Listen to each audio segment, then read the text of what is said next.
Ready for chapter 27?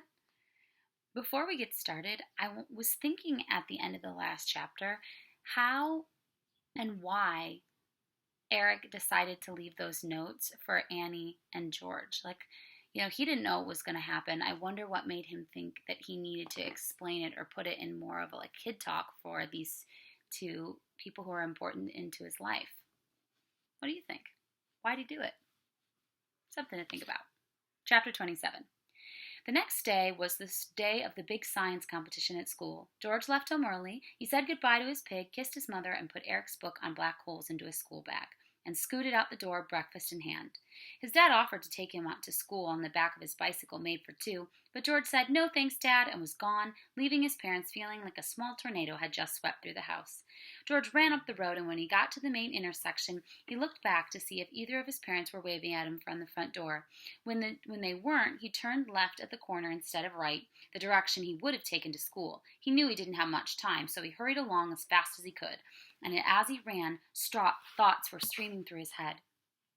He thought about Eric, who by now would be swallowed up by the great menace of black hole, the strongest force in the universe. He thought about Cosmos and whether George would find him at the place he was headed. He thought about Annie, who he thought he would see at the competition later. Would she believe him when she told her dad had been tricked by an evil former colleague into taking a journey across outer space that had plunged him into great danger? Now George understood why Annie told such extraordinary stories. After the wonders of the universe, real life did seem dull. He couldn't imagine a life without Annie or Cosmos or Eric now, or at least he could, but he didn't want to. He had to save Eric. He just had to. George didn't know and couldn't imagine why Dr. Reaper wanted to throw Eric into a black hole and steal his amazing computer. But he could guess that whatever Dr. Reaper was up to, it wasn't for the good of mankind, science, Eric, or anyone else. Whatever Dr. Reaper's aim was, George felt sure it was horrible. The other thing that went through George's head as he ran on to Dr. Reaper's house was the science competition later that day. If he won the science competition by giving a great talk about the solar system, even his dad wouldn't be able to say no to George having the computer in the house. The problem was that the awesome plan George had cooked up to save Eric from actually being eaten up by a black hole meant he wouldn't actually be at the competition, so he had no hope of winning. It wasn't easy for George to give up the idea of entering, but he knew he had no choice if he wanted to get Eric back. There was no other way to do it. George reached 42 Forest Way and took a few moments to get his breath. He panted quietly, looked through the house in front of him. The driveway led through a dilapidated grass to a huge old building with weird-looking turrets sticking out of the roof. George crept up the driveway to the house and stared in it through the large window. Through the grimy glass, he saw a room full of furniture covered in yellowing sheets and cobwebs hanging from the ceiling. Picking his way through the bed of nettles, he tiptoed to the next set of windows. One of the windows was slightly open at the bottom. Looking in, George saw a familiar sight, and in the middle of the crazed mess of pipes, cables, and narrow glass tubes, holding brightly colored bubbling liquids, was Dr. Reaper, with his back to him, standing in front of a computer screen that was glowing. Even from behind, George could tell that Dr. Reaper was not happy. He watched as his teacher struck the computer wildly, using all of his fingers at once, as though he was playing a difficult piano solo. The window was just open enough that George could see and hear what he was saying. "See," Dr. Reaper yelled at the computer screen. "I can keep doing this all day. Eventually I'll find the secret key. You just have to see if I don't. And when I do, you'll have to let me in the universe. You have to." "Negative," replied Cosmos. "You have entered an incorrect command. I cannot process your request." Dr. Reaper tried more keys.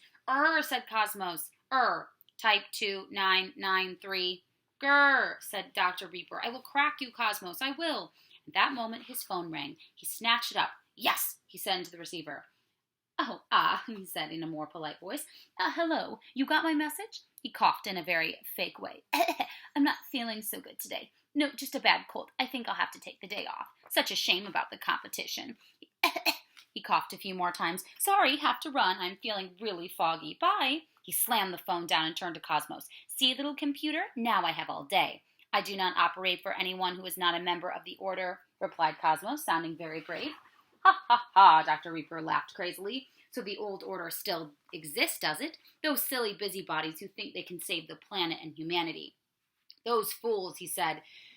They should save themselves while there's still time. That's what I intend to do. Forget humanity. Humans don't deserve to be saved. He spat on the floor. Look what they've done so far to this beautiful planet. I'm going to start again somewhere else with a new life form.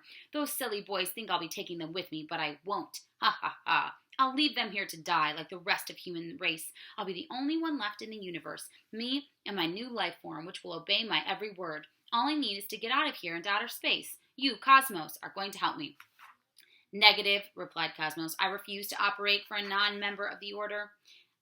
I was once a member, said Dr. Reaper. Your membership was canceled after you... Yes, said Dr. Reaper. Let's not talk about that. Don't bring up bad memories. Now, Cosmos, surely it's time to forgive and forget. He spoke in a horrible, syrupy voice. Negative, said Cosmos, causing Dr. Reaper to rise up in fury in front of the computer, and he brought his hands crushing down on the keyboard. Ouch, said Cosmos, a few bright sparks flying out from the keyboard. George couldn't bear to witness any longer. As much as he wanted to break in and stop Dr. Reaper from hurting poor Cosmos anymore, he knew that it was vital to get him out of the house and away from the great computer as quickly as possible. And to do that, George needed to go to school.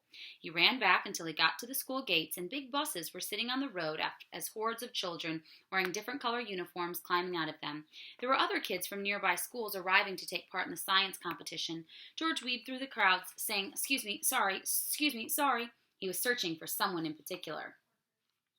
George, he heard his name and looked around but couldn't see who was shouting at him. Then he spotted her, a tiny figure in a dark blue uniform, jumping up and down and waving at him. He scrambled over to her as quickly as he could. Annie, he said when he reached her, I'm so happy to see you. Come on, we haven't got a minute to spare. What's up? Is something wrong with your talk? Is it your boyfriend? Is that your boyfriend? Said a much older boy, some school uniform, as Annie approached them. Oh, go away, Annie snapped at the bigger boy, and say stupid things to someone else. George held his breath in fear, waiting to see what the boy would do. He just turned away and got lost in the crowd. Where have you been? George asked Annie. I told you, said Annie, at my grandma's house. Mom dropped me back at school, so I haven't even been home. What's wrong, George? What is it? Oh, Annie, said George, I've got to tell you something awful. But he didn't get a chance, as the teacher blew a whistle very loudly, forcing everyone to be quiet. Okay, everyone, the teacher said, I want you all to line up in your school groups ready to go in the Great Hall, where the science competition will begin. You, he pointed to George, are with the wrong school. Kindly go find your own group before you confuse any more people. Meet me just outside the hall, George hissed. It's really important, Annie. I need your help. With that, he left her and joined his own school group. He started walking towards the hall, looking for someone, or rather several someones. When he saw them, Ringo and the group of friends hovering in the hallway, George knew what he had to do. He grabbed the nearest teacher and started speaking in a loud voice. Sir, he yelled, Sir. What is it, George? The teacher said, backing off. Sir, said George, making sure everyone around him, I need to change my topic of the talk. Well, I'm not sure that's possible, said the teacher, and do you mind not shouting? But I have to, said George. I've got a new title. What's the title? It's Cosmos, the world's most amazing computer and how he works. I see. I will ask the judging panel what they think. Oh, good. Thank you, sir, said George even louder than before. Did you catch the whole title? It's Cosmos, the most amazing computer and how it works. Thank you, George, said the teacher. I'll do my best. As he walked away, sighing deeply to himself, George noticed that Ringo had taken out his cell phone and was making a call. Now, all he could do was wait. George stood by the entrance in the hall, watching the long lines of school children file past him. He didn't have to wait long before, out of breath and trembling with excitement, Dr. Reaper rushed up to soothe him. George, he exclaimed, smoothing his hair down with one scaly hand. Did you manage to change the topic of your talk, that is? I think so, George said. I'll check for you, said Dr. Reaper. Don't worry. Go ahead and give the talk on Cosmos and how he works, and I'll make sure it's okay with the judging panel. Good idea for a talk, George. Brilliant.